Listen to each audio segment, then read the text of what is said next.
Hemen başlayalım ama başlarken eklemek istediğiniz bir husus varsa, değilse başlayalım. Tamam, başlayalım. Tamam. Evet, en sıcak gündemle başlayalım biz. Bugün gözler Beştepe'deydi. Cumhurbaşkanı Erdoğan, DEM Parti İmralı heyetiyle görüşme gerçekleştirdi. Görüşme başlarken öncesinden DEM Parti İmralı heyeti bir açıklama yaptı. İstişare yapacağız dediler. Sonrasında 1 saate yakın bir görüşme gerçekleşti ve görüşme sonrası hem Cumhurbaşkanlığı kendi hesabına hem de DEM Parti bu görüşmeye ait görüntüleri paylaştılar. Ve tabii detaylı bir açıklama henüz yapılmadı. DEM Parti'nin yaptığı açıklamada, yani en azından vurgulayacağımız kısım şu: sürecin ilerlemesi konusunda karşılıklı iradenin devam ettiği vurgulandı dendi. Yani belki bunu biraz daha açmak mı gerekir? Çünkü karşılıklı irade, yani devam etmesi ısrarla bir, yani kısa bir mesajda vurgulanan husus buydu. Erdoğan ya da Cumhurbaşkanlığı sitesi üzerinden yapılan açıklamada kabul ettiği yönündeydi. Yani heyetin kabul edildiği yönünde bir açıklamaydı. Ve dün de heyet İmralı'daydı ve İmralı'yla yani Önder Apo ile bir görüşme gerçekleştirdiler. Ve görüşmede yine izleyicilerimiz ekranda görecekler. 2,5 saat süren bir görüşme, verimli bir görüşme olarak tanımlanıyor. Ve Önder Apo'nun sağlık ve moralinin gayet iyi olduğu ve sürecin yeni bir aşamaya geçmekte olduğu vurgulandı deniliyor. Ve herkese sorumluluklar düştüğü vurgusu var. Bugünkü yapılan görüşmeye de büyük bir önem atfedilmiş. Yani Cumhurbaşkanı'yla yapılan görüşmeye. Ve bu bugünkü görüşmenin tarihi bir nitelikte olduğu belirtilmiş. Komisyonun da, TBMM'de kurulacak komisyonun da barış ve çözüm yönünde büyük bir rol oynayacağı vurgulanmış. Evet, dün de bu görüşme gerçekleşti. Bugün de yine İmralı'da hem Önder Apo'nun ailesi, yasal vasisi aynı zamanda Mazlum Dinç ve diğer tutsakların da aileleriyle bir görüşme gerçekleşti. Bu 2 günde yoğun bir görüşme oldu. En azından bunu söyleyebiliriz. Şimdi belki bu görüşmelerden başlayarak biz sonraki konuyu konuşuruz. Şimdi uzunca bir süredir Kürt Özgürlük Hareketi sürecin ruhunu gerektirecek bütün adımları attıklarını ve Önder Apo'nun ortaya koyduğu iradenin de sonuna kadar arkasında olduklarını vurguladılar ve ısrarlı bir şekilde artık devletin, iktidarın adımlar atması gerektiği yönünde açıklamalar yaptılar. Şimdi bu birkaç günde yoğun bir görüşme oldu, en azından bunu söyleyebiliriz.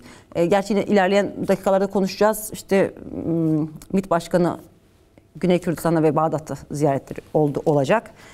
Evet, hemen buradan başlayalım. Bugünkü görüşmeyle belki en sıcağından alıp bu 2 günlük görüşmeleri biraz değerlendirebiliriz.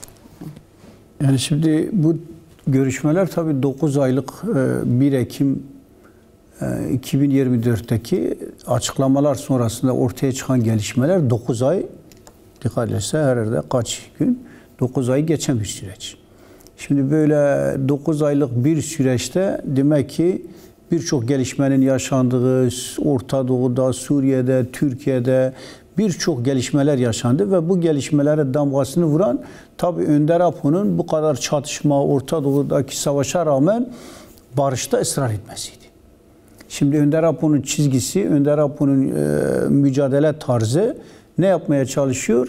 Ortaya çıkan bu savaş, kaos durumuna barış ve demokratik çözüm perspektifiyle müdahale ediyor. Şimdi bu da ısrar etti, sabretti, inisiyatif kullandı. Küçük bir aralıktan içine girdi, Türkiye'de bir atmosfer yarattı. Dikkat edin, şu anda Türkiye'de durum ne?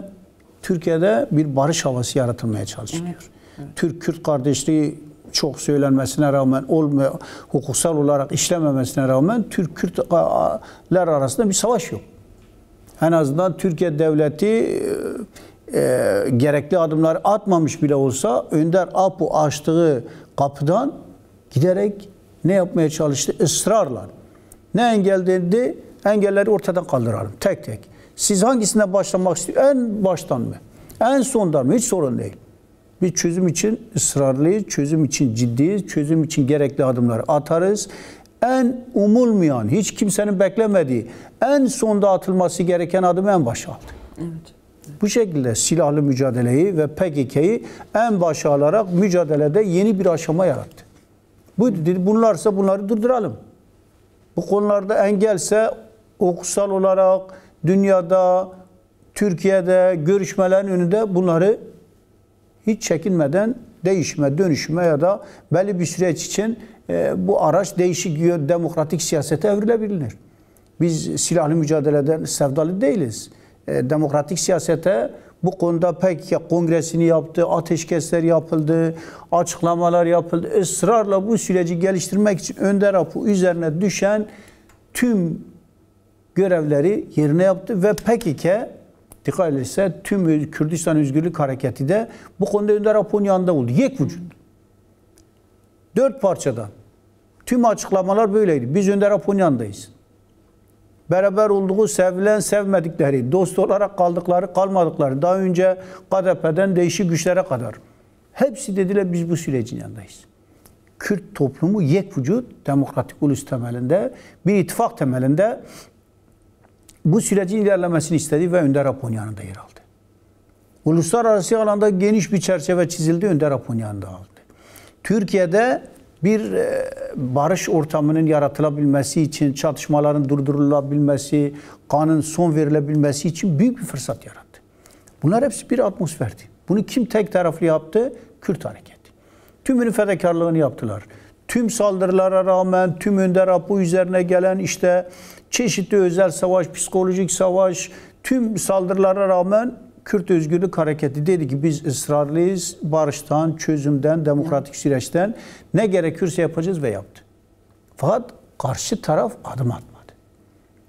Ne dediler? Dediler kuş tek kanatlı uçmaz, çift kanatlı uçmaz. Bahçeli bunun devlet olarak söyledi. Evet. Ne oldu? Şimdi eğer ciddi bir aşamaysa, Önder Apo belirtiyor, yeni bir aşama, yeni bir başlangıç, tarihi bir aşama. Ne anlama geliyor? İki irade. İradeler karşılıklı birbirini tanıyor. Bu anlama geliyor. Biz karşıdaki iradeyi, bu heyeti gönderen baş müzakereci Önder Apo'yu ve Kürdistan hareketini bunu tümünü tanıyoruz. Cumhurbaşkanlığı olarak işte yanında genel başkan yardımcısını alarak AKP'nin iktidarda olan ve Milli İstihbaratın başını olarak, hükümet olarak, iktidar olarak, yürütme olarak, Cumhurbaşkanlığı olarak bu işin içinde gerekli olan üzerimize düşeni yapmak için eğer doğruysa. Ama ne yapacak görmek lazım. Şu ana kadar yapmadılar. Evet, hep görüşme düzeyinde kaldı esasında. Görüşme fakat taahhüt ettikleri neydi? Yapmaları gereken neydi? Çok açık. Belirtiliyor. Türkiye Büyük Millet Meclisi'nde gerekli yasal, hukuksal olarak gerekli düzenlemelerin yapılması. Evet. Türkiye Büyük Millet Meclisi rol alacak. Meclis özel yetkili bir meclis olarak bu sürecin ilerletilebilmesi için barışın, diyaloğun, şimdi önümüzdeki belki tartışmalar konusunda değişik adımlar var. Bu adımları kim yürütecek? Tek taraflı kim garantisi verecek? Kim bu sürecin garantörü olacak? Kim bu süreci takip edecek? Bu süreçte gerekli adımlar nasıl atılacak? Şimdi bu aşama böyle bir aşama. Eğer böyle bir aşamaya geçileceğine ilişkin, mesela bugünkü görüntüler bu konuda eğer Türkiye Büyük Millet Meclisi devreye girerse, yani yeniden böyle Önder Apo bu konuda gerekli olan üzerine düşen sorumlulukları üstleniyor. Kürdistan Özgürlük Hareketi gerekli olan adımların en üstünsünü. Karşılık diyor, karşılık var mı yok mu? İşte bu karşılıksız yapılan birçok adım artık belli bir aşamadan sonra yasal ve hukuksal güvenceler olmadan atılamıyor. Evet. Çünkü niye? Şimdi gerillalar ya da yapılacak adımlardan cezaevlerini boşalmadan, gerilla güçlerinin yasal, demokratik belli güvenceler sağlanmadan nasıl geri dönüş olacak? Nasıl demokratik siyasete katılacaklar? Savaşı durduran bu güçler ne yapacak? Demokratik siyaset için durdurdu. Kürt sorunu çözmek için durdurdu. Şimdi belki bu konularda ama neydi? En azından bu aşamaya gelmesinde başta Önder Apo'nun dirayetli, iradeli, sabırlı, tüm provokasyonlara, tüm özel savaş saldırılarına rağmen Önder Apo ve Kürt hareketi provokasyonlara geçit vermedi. Dikkat edilirse gerilaya yönelik yoğun saldırılar var. Kimyasal kullanıldı, gaz kullanıldı, psikolojik özel savaşlar her şey yapıldı. Ama Önder Apo ve Kürt Özgürlük Hareketi gerçekten samimi bir şekilde kendi çizgisinde demokratik siyasette, barışta ısrar etti. Evet, evet. Tabii savaş çizgisinde ısrar edenler işte bu 12 asker belki birazdan tartışacağız. Evet, tabii. Evet. Onun gibi savaş yanlısı olan bir kesim vardı. Evet, evet. Onlar vardı yani. Onlar istemediler bu süreç ilerlesin. Süreci iktidarda, özellikle AKP'de, bunu belirtmek lazım. AKP iktidarın içerisinde bir kesim süreci yavaşlatıp zamana oynayan, belki biraz daha biz ne kadar zamandan Amerika ile yapacağımız görüşmeler, İran Savaşı'yla ortaya çıkacak fırsatlar, biz biraz da alan açarız, biraz daha Kuzeydoğu Suriye'den ya da PKK Özgürlük Hareketi'nin alanlarını daha fazla ele geçirir, daha fazla tahakküm sağlar. Yani birçok böyle hileli, zamana oynayan, fırsatçı siyaset de izledi. Bundan dolayı sanki görmezden, sanki böyle saman altı yürüten, hukuksal, siyasal, yasal zemini olmayan bir şekilde şu ana kadar yapılanların tümü, eğer yasal, hukuksal olarak güvenceye alınmazsa sil baştan yapabilirler. Kim bunun güvencesi? Tabii halk, demokratik siyaset. Ama Türkiye tarafı eğer gerçekten Türkiye devleti, norm devleti denilen yasal, hukuksal olarak hukuk devreye girer, Türkiye Büyük Millet Meclisi devreye girer, tüm partiler devreye girerse asıl buradaki süreci yürütecek olan da işte bu Türkiye Büyük Millet Meclisi'ndeki yasal, hukuksal olarak ortaya çıkacak komisyon gerekli olan tüm düzenlemeleri yapmakla mükellef olacak. Bunu yapacaklar mı, yapmayacaklar? Bu konuda da çeşitli spekülasyonlar var. Çünkü zaten meclisin tatile girmesine kısa bir süre var ve eğer bir komisyon kurulmazsa 1 Ekim'e kadar bu süreç bekleyecek demektir. Yani meclis komisyonları kurulduktan sonra ya da komisyon kurulduktan sonra meclisin tatile girmesinin bir sıkıntısı yok. Çünkü komisyonlar çalışabiliyor bu şekilde. Ama kurulmadan tatile girdiği sürece 1 Ekim'e kadar bir bekletilme ve oyalama sürecine dönüşmüş olacak anladığımız kadarıyla. Bir de daha önce Adalet Bakanı, yani yarın DEM Parti İmralı heyeti Adalet Bakanı ile bir görüşme gerçekleştirecek. Daha önce de bir görüşme gerçekleşmişti ve bu görüşmede az önce belirttiğimiz pek çok hususlar, işte yaşlı hasta tutsaklar, infazda yakılanlar, hukuksuz yakılan infazlar, disiplin kurulları, birçok gözlem kurulları, pek çok husus konuşulmuştu.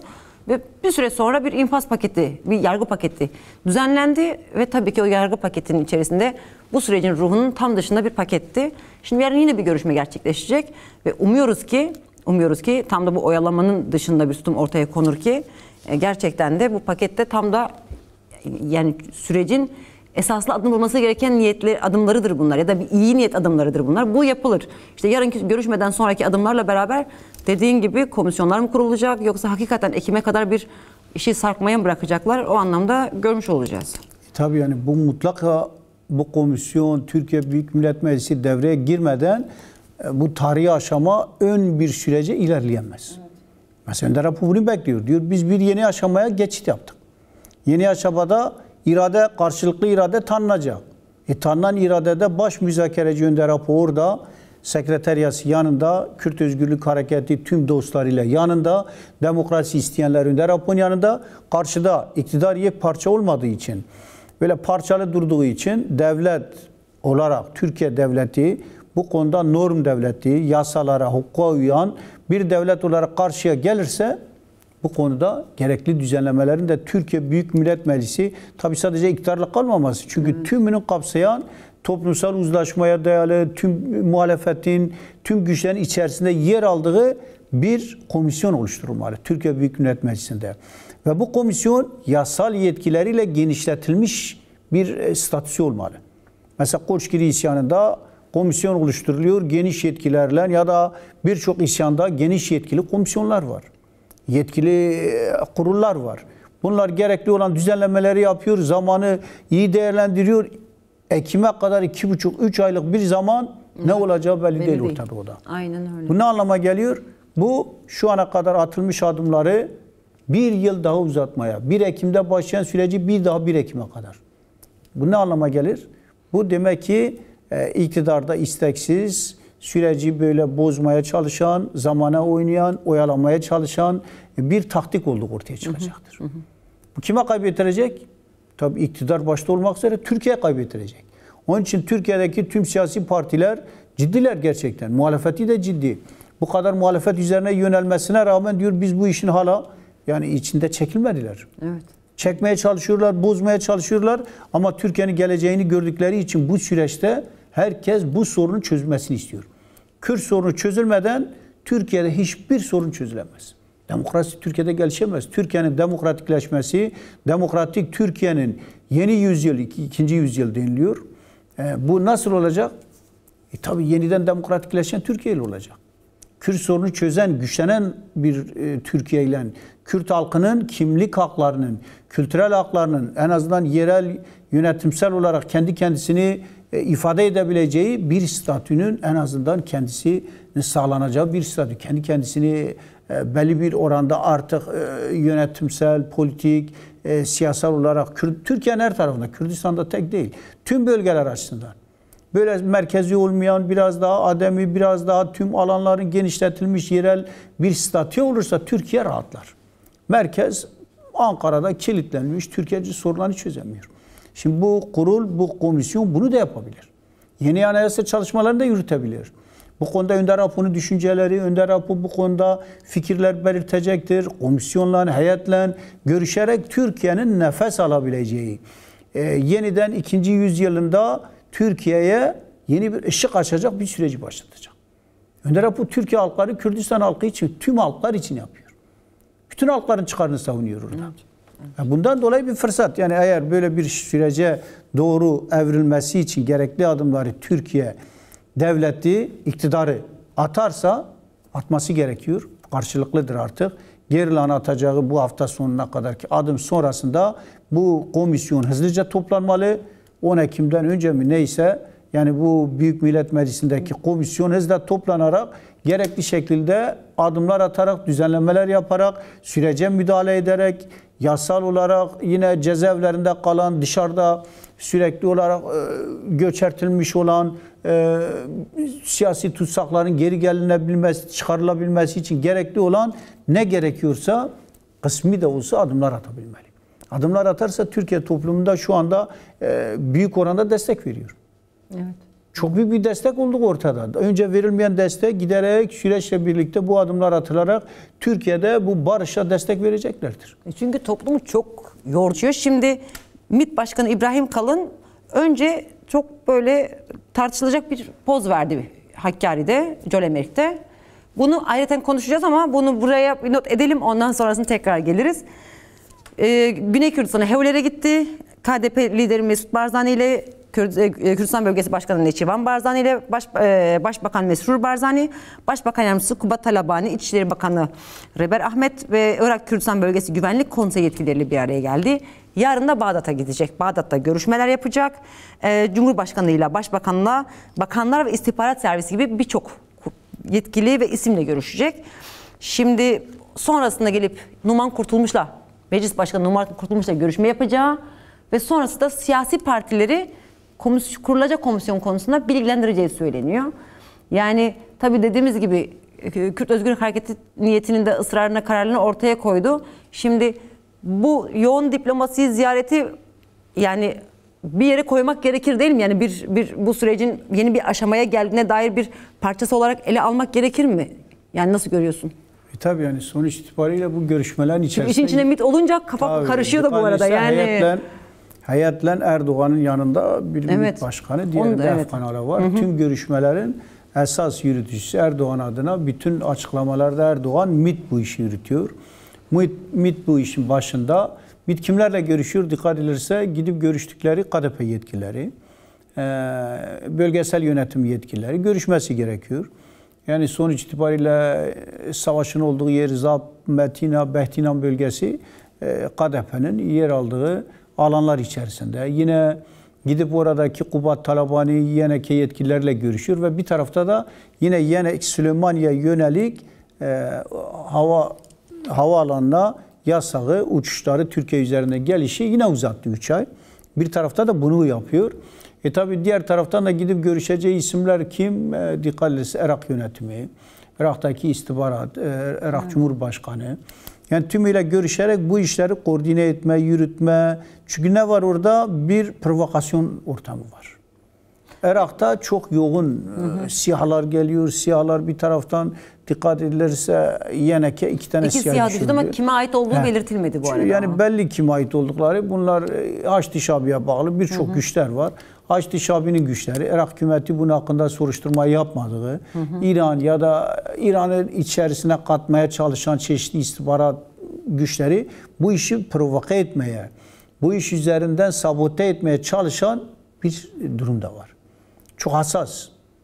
Yani çok dikkat edilmesi gerekiyor. Bu 12 asker de onun bir parçası aslında. O da onun bir parçası. Bir tarafta dürbün atıyor ama attığı yerlerde aslında kendi yanındakilere dikkat etmesi gerekiyor. Yanında olanlar bu işi yürütenlerin başında ve sabote etmeye çalışanların başında. Zapta operasyonları, Metina'da çatışmaları yürütenlerden birisi. Herhalde 2. Ordu Komutanı. 2. Ordu Komutanı ismi Levent Ergün'müş. Balyoz Ergenekon davalarında, Mardin Nüseybin'deki katliamlarda öz yönetim direnişlerine karşı birçok operasyonu yürüten Kürt katliamında, Kürt Özgürlük Hareketi'ne karşı savaşmış ve bu savaşçı kesimlerin birisi. Buna bağlı güçler 12 kişiyi nasıl öldürttülerse bunu yapabilirler. Yine oranın güvenliğini sağlamak kim sağlayacak? Şimdi KDP bölgesinde çok Yeneke bunu sağlamaya çalışıyor. Çünkü KDP ve MİT iç içinde, bu ordu güçleri diğerleri iç içinde. Irak hükümeti devreye girecek. Irak hükümetinden çok tabii MİT'le diğer koordineli bir şekilde bunlardan daha çok kendisini güvenceye alacak bir mekanizma geliştirmesi gerekiyor. Evet. Onun için tabii birçok kesim istenirken görüşmeler içerisinde, çünkü geniş bir yerde yapılması planlanıyor. Artık Süleymaniye mi, oradaki ilçelerden birisi mi ve bu katılımların çok geniş olması, yine uluslararası alandaki gazetecilerin tüm kamuoyuna anında yansıyabilmesi için gerekli olan tüm düzenlemeler yapılıyor, güvenlik sağlanıyor. Yani bu kadar hassas. Şimdi burada olabilecek bir provokasyonu kim altına kalkacak? Kimse kalkamaz. Türkiye devleti bunun altında kalır. Bu sefer savaşı kızıştıran çok yoğun bir durum var. Bunun için MİT yine karşılıklı olarak böyle gözdağı vermeye çalışıyor. Kime veriyor? Biz görüşmeler yapıyoruz, KDP'yi de hazırlıyoruz. Bak askeri güçlerimiz de hazır. Biz sizin gözümüz sizin üzerinizde. İstediğimiz zaman kontrol ediyoruz. Evet. Her şey kontrolümüzde. Böyle pozlar, algı, o psikolojik savaş, özel savaş durumları. Türk MİT'i ve Türk ordusu orada özel ve psikolojik. Fakat onların elinde patladı. Bu 12 askerle birlikte böyle her şey kontrolümüzde denilen bir kontrol yok. Aslında bu 12 asker kim vurdu? Niye bugün ortaya çıktı? Birdenbire nasıl servis edildi? Kim onları gönderdi o mağaraya? Şimdi onu konuşacağız.